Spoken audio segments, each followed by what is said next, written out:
देख, आज हम लोग जो स्टार्ट करेंगे ना उसका नाम है लाइट, ठीक है। इसको हिंदी में हम लोग बोलते हैं प्रकाश, और ये लगभग तुम्हारा 15 मार्क्स का चैप्टर है, 15 मार्क्स का लाइट का। हाँ, 15 मार्क्स का चैप्टर आता भी है वेस्ट बंगाल बोर्ड में, ये 15 मार्क्स का है। और ये तुम्हारा लाइट जो है ये ऑलमोस्ट सभी क्लास में, क्लास 7 में भी है, 8 में भी है, 9 में भी है, 10 में भी है, 11, 12 अपर फिजिक्स में पढ़ते जाएगा तो ऑप्टिक्स नाम का चैप्टर तुमको मिलेगा। तो वो उतना कोई मतलब नहीं है। पहले आता है कि लाइट बोलते किसको है, ठीक है। लाइट का मतलब होता है प्रकाश, और लाइट जो है इसका डेफिनेशन होता है कि light is the source of energy. प्रकाश एक ऊर्जा का स्रोत है, हमको लाइट से एनर्जी मिलती है। हम लोग जानते हैं कि सबसे चीपेस्ट सोर्स ऑफ लाइट जो है वो है हमारा सन, और सन से अर्थ के बीच का जो डिस्टेंस है वो लगभग 13 करोड़ किलोमीटर है, ऑलमोस्ट 13 करोड़ किलोमीटर है। और ये 13 करोड़ किलोमीटर से लाइट हमारे पास जो है आती है, ठीक है। सन के लाइट में जो है किसी तरह का कोई कॉस्ट नहीं लगता है, कोई पैसा नहीं लगता है। तो ये जो लाइट हमको मिलती है, इस लाइट में क्या होता है, विटामिन डी होता है, एनर्जी होता है, इसीलिए जो है लाइट को सोर्स ऑफ एनर्जी भी बोला जाता है, पहली बात, ठीक है। कुछ बारे में सुन लो लाइट के बारे में, उसके बाद हम इसके लॉ में आते हैं। दूसरी बात ये होती है कि लाइट को ट्रैवलिंग करने के लिए किसी भी मीडियम की ज़रूरत नहीं पड़ती है।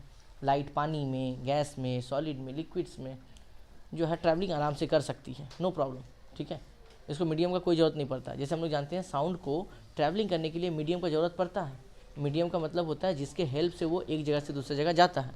जैसे हम लोग घर से चलकर ट्यूशन आते हैं, किसके हेल्प से, पाँव के हेल्प से, या मीडियम पाँव बना हुआ है। स्कूल जाते हैं हम लोग साइकिल के हेल्प से, साइकिल मेरा मीडियम बना हुआ है।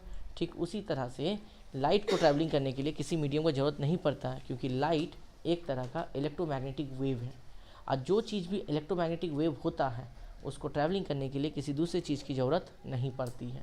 याद रहे बात, लाइट के पास डुअल नेचर है, ये पार्टिकल्स के फॉर्म जो है वहाँ भी अपना कैरेक्टर को दिखाती है, और इलेक्ट्रोमैग्नेटिक वेव के फॉर्म में भी ये ट्रैवलिंग करती है।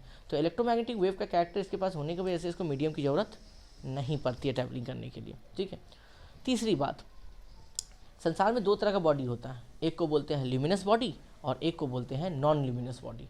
ल्यूमिनस बॉडी का मतलब हो गया जिस बॉडी के पास अपना खुद का ओन लाइट होता है उसको बोलते हैं ल्यूमिनस बॉडी, और जिस बॉडी के पास अपना खुद का ओन लाइट नहीं होता है वो कहलाता है नॉन ल्यूमिनस बॉडी।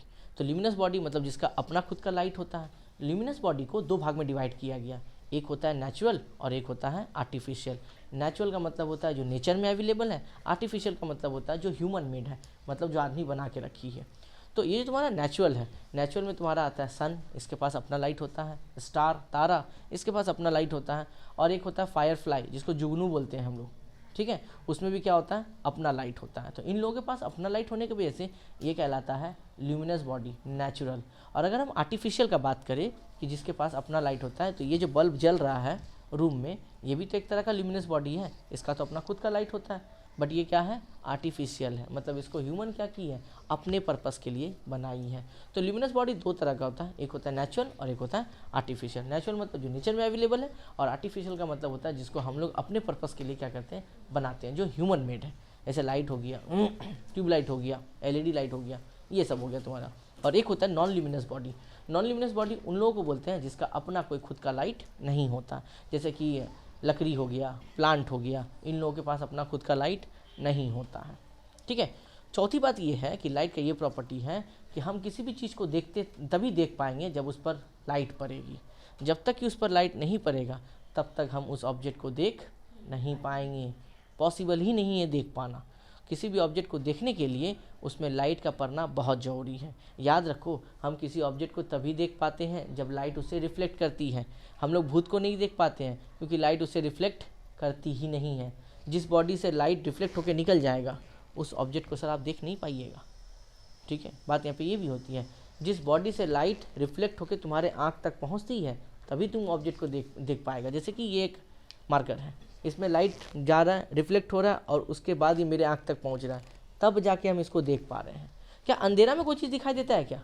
नहीं, देख तो रहा है तब भी तुम देख नहीं पाता, क्योंकि उस पर किसी तरह का कोई लाइट रिफ्लेक्ट कर ही नहीं रहा है। इस वजह से हम लोग जो है उसको देख नहीं पाते हैं, ख्याल रही है बात। तो किसी भी ऑब्जेक्ट को देखने के लिए उस पर लाइट का पड़ना बहुत ज़रूरी होता है। अगर उस पर लाइट नहीं पड़े तो हम उस ऑब्जेक्ट को देख नहीं पाएंगे, ख्याल रही इस बात का, ठीक है। अब यहाँ लाइट का 2 प्रॉपर्टी होता है, एक प्रॉपर्टी होता है रिफ्लेक्शन और एक प्रॉपर्टी होता है रिफ्रैक्शन। ठीक है,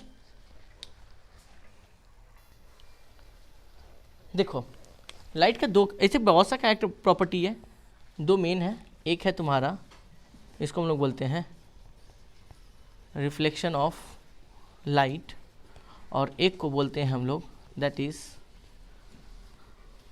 रिफ्रैक्शन ऑफ लाइट। हिंदी में इसको हम लोग बोलते हैं दैट इज परावर्तन, और इसको हम लोग बोलते हैं अपवर्तन।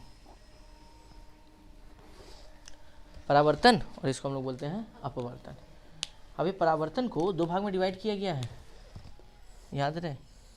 एक होता है रेगुलर रिफ्लेक्शन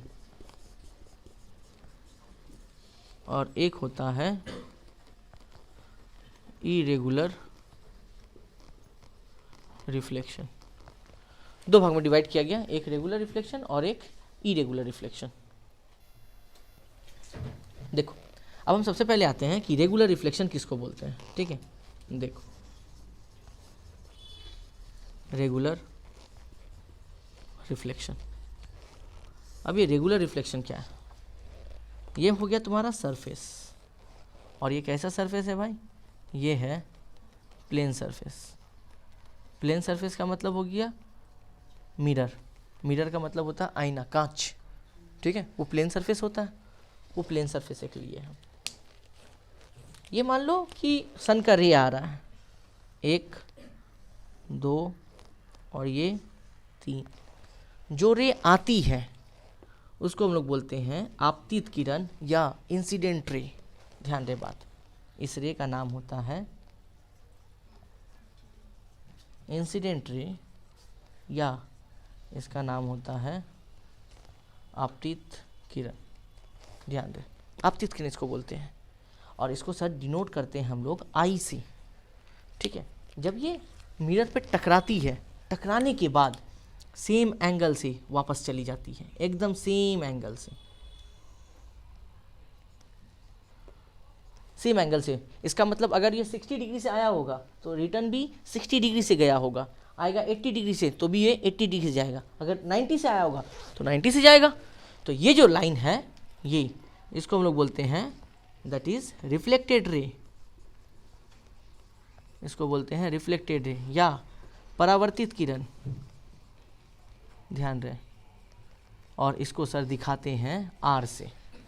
ठीक है, इसको आर से दिखाते हैं। बीच में एक नॉर्मल लिया जाता है, बीच में इसको हम लोग बोलते हैं नॉर्मल, और हिंदी में इसको बोलते हैं लंब। ठीक है, नॉर्मल लंब बोला जाता है। अब ये नॉर्मल है तो जाहिर सी बात है कितना डिग्री एंगल बनाएगा? 90 का एंगल बनाएगा। नॉर्मल हमेशा 90 बनाता है।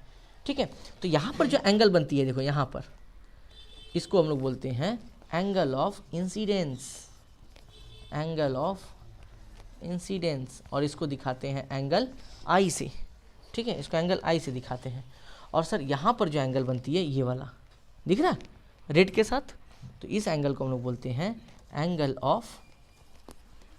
Of reflection, angle of reflection. और इसको किससे दिखाते हैं? एंगल आर से दिखाते हैं।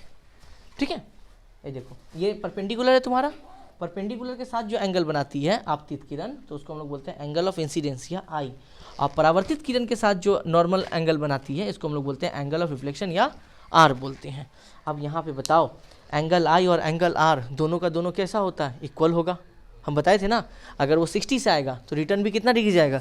60 से। 40 से आएगा तो 40 से जाएगा। इसका मतलब रेगुलर रिफ्लेक्शन में एंगल आई और एंगल आर आपस में क्या होगा? इक्वल होगा। एंगल आई का मतलब क्या होता है? Angle of incidence. आर का मतलब क्या होगा? Angle of reflection. इंसिडेंस का मतलब हो गया आपतित किरण के द्वारा बनाई गई कोण, और रिफ्लेक्शन का मतलब हो गया परावर्तित किरण के द्वारा बनाई गई कोण। तो इसमें याद रखना, जब भी रेगुलर रिफ्लेक्शन बोलेगा तो याद रखना आपतित किरण और परावर्तित किरण का मान इक्वल होता है। ध्यान रहे, अगर ये 30 तो ये भी 30, ये 90 तो ये भी 90 ही होगा तुम्हारा। ध्यान रहे, अगर एंगल ना समझ में आए तो ऐसे देखो, ये आपतित किरण, ये परावर्तित किरण, और बीच में हम लोग क्या टाने? नॉर्मल। ठीक है ना, तो इसको हम लोग बोले क्या? Angle of incidence, that is I. और इसको हम लोग क्या बोले, that is angle R, angle of reflection. अब समझ में आया बात, ये किए थे हम। अब आते हैं बात इरेगुलर रिफ्लेक्शन किसको बोलते हैं। देखो यहाँ समझा रहे हैं इरेगुलर रिफ्लेक्शन, ये किसको बोलते हैं इरेगुलर रिफ्लेक्शन को। अब इरेगुलर रिफ्लेक्शन में हम सरफेस लिए रफ सरफेस। रफ सरफेस का मतलब होता है हिंदी में अगर बात करें खुरदुरा वाला, जैसे कि लकड़ी हो गया, प्लेन नहीं है। प्लेन नहीं है तो ऑब्वियसली रफ सरफेस होगा। वो वॉल हो गया तुम्हारा, दीवार, घर का दीवार जो हो गया, वो भी तुम्हारा रफ सरफेस है। तो यहाँ पर एक रफ सरफेस लिए और रफ सरफेस में जो है हम ले लिए वॉल को। वॉल कैसा सरफेस है, that is rough surface. Wall हो गया मेरा रफ सरफेस, ठीक है। अब इस रफ सरफेस में मान लो रे ऑफ लाइट आया, 1 2 3। अच्छा, अब ये मत समझना कि 3 ठो रे ऑफ लाइट ले रहे हैं, 3 ही ठो क्यों ले रहे हैं। तो सर मेरा मन है 3 ठो ले, आप 50 ठो लीजिए सर, डजेंट मैटर। बस डायग्रामेटिक रिप्रेजेंटेशन के लिए हम 3 ले सकते हैं, एक भी लेके हम दिखा सकते हैं, बट 3 लेके थोड़ा क्या होता है ना, सुंदर लगता है देखने में, इसीलिए कर रहे हैं, और कोई बात नहीं है। 3 तिगारा काम बिगाड़ा। चलो ये टकराएगा, टकराने के बाद रफ सरफेस में टकराने के बाद ये सेम एंगल से वापस नहीं जाता है, ये बिखर जाता है। बिखरने का मतलब है जिसको जहाँ मन करेगा वो वहाँ चला जाएगा। तो यहाँ पर आई और आर क्या सेम होगा, नहीं, यहाँ पर आई और आर सेम नहीं होता है। Angle I angle R equal नहीं होता है यहाँ पे, ठीक है। ये रहा तुम्हारा, इसको क्या बोलते हैं हम लोग, नॉर्मल। सब में होगा, सब में। हम लोग इसे यहाँ भी खींच सकते हैं, इसका नॉर्मल ये होगा और इसका नॉर्मल ये हो सकता है, ठीक है। ये नॉर्मल है और नाम तो भाई सेम है। इसका नाम क्या होगा, इसका नाम होगा परावर्तित किरण और इसका नाम क्या होगा, दैट इज आपतित किरण, है ना, आपतित किरण होगा। बट यहाँ पर ओह शिट, यहाँ पर एंगल आई और एंगल आर इक्वल नहीं होगा, ठीक है। एंगल आई और एंगल आर इक्वल नहीं होगा। अब तुमसे ये क्वेश्चन पूछ सकता है कोई भी कि लॉज ऑफ रिफ्लेक्शन में एक बार प्लेन सरफेस लिए, अच्छा छोड़ो, पहले हम तुमको कुछ और बताते हैं, तब हम क्वेश्चन पे आते हैं। मान लो तुमको पूछा लॉज ऑफ रिफ्लेक्शन क्या होता है, इसका 2 लॉ है, इन दोनों में तो कोई परेशानी नहीं है। अब इसमें क्या होता है, सेम एंगल से वापस जाता है और इसमें सेम एंगल से वापस नहीं जाता है, तो ये कहलाएगा इरेगुलर रिफ्लेक्शन और ये कहलाएगा रेगुलर रिफ्लेक्शन। अब तुमसे पूछेगा वो 2 लॉ बताइए रिफ्लेक्शन का, जो 2 लॉ होता है, तो बोलना कि जो लॉ होता है, पहला लॉ, इसमें एंगल आपका क्या होगा सर, सेम होता है ना, तो यानी आपतित किरण का मान और परावर्तित किरण का मान, दोनों का मान क्या होगा, बराबर होगा। तो लिखेंगे आपतित किरण का मान और परावर्तित किरण का मान बराबर होता है, यानी ऐसे लिख सकते हैं आपतन कोण और परावर्तन कोण का मान क्या होता है, बराबर होता है। दूसरा, ये है तुम्हारा आपतित किरण और ये है तुम्हारा परावर्तित किरण, और बीच में क्या है तुम्हारा अभिलंब, अभिलंब भी बोलते हैं इसको। तो आपतित किरण, परावर्तित किरण और अभिलंब तीनों एक ही सरफेस में है ना, एक ही पॉइंट पर है तीनों, ये है सेकेंड लॉ। तो पहला लॉ क्या हो गया, एंगल ऑफ इंसिडेंस को क्या बोलते हैं, आपतन कोण, याद रहे, हिंदी में भी लिख दे रहे हैं आपतन कोण। और कहाँ गया ये, इसको बोलते हैं हम लोग परावर्तन कोण, याद रहे, इसको बोलते हैं हम लोग परावर्तन कोण। तो अगर इंग्लिश में पूछेगा तो बोलेंगे एंगल ऑफ इंसिडेंस और angle of reflection are equal, पहला। और दूसरा लॉ क्या होगा, incident ray, reflected ray and the normal lie on a same plane, एक ही प्लेन पे है ना। और हिंदी में पूछेगा तो हिंदी में बोलेंगे आपतन कोण, परावर्तन कोण का मान बराबर होता है, पहला लॉ। और दूसरा क्या बोलेंगे, आपतित किरण, परावर्तित किरण और अभिलंब तीनों एक ही पॉइंट पर है, एक ही बिंदु पर है। यहाँ तक कोई दुख दर्द समस्या नहीं।